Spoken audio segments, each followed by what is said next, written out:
Hello everyone, welcome to my channel. In this video, I will give you the solution for our week 1 of our NPTEL course C Programming and Assembly Language. In this video, I will provide you the solutions, and in the next video, I will provide you the answer for each and every question in detailed manner.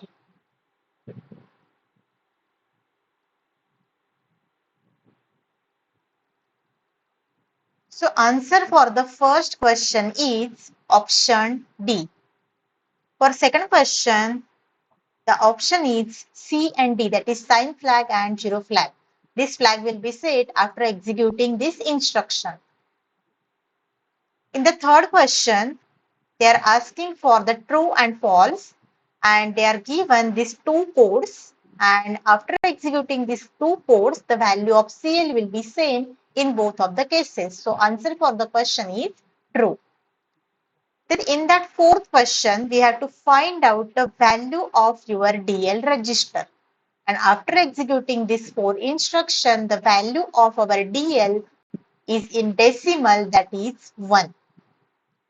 Then for question number 5 and 6, some data will be given. These 4 bytes will be given. And after executing this line of code, that is this 5 lines of code, we got the answer for our question number 5, that is true. That is EDR stores the correct address of the element 28. After execution, the answer is true.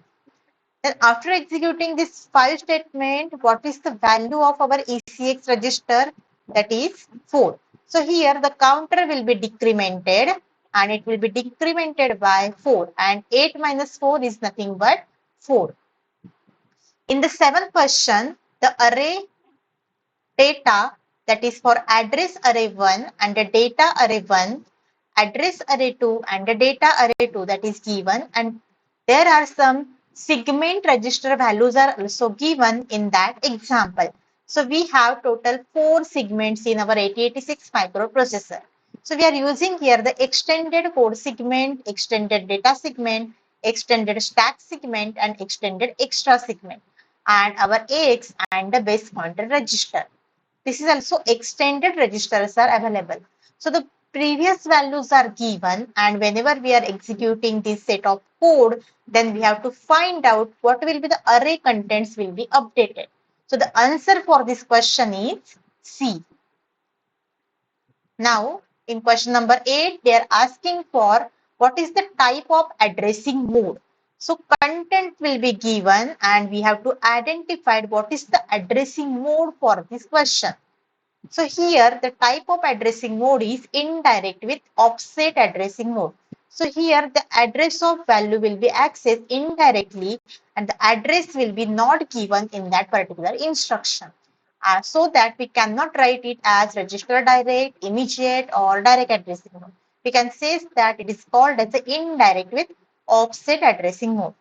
Now in the ninth question, the value of EAX is given, that is 0 into 38, that is our hexadecimal value, and they are asking for the complete address of your value. So we have to find out the address with adding the effective address plus our value of our content by 2. So now after writing this statement, we will get the answer, that is 0 into 163A. That is the solution for this question is C.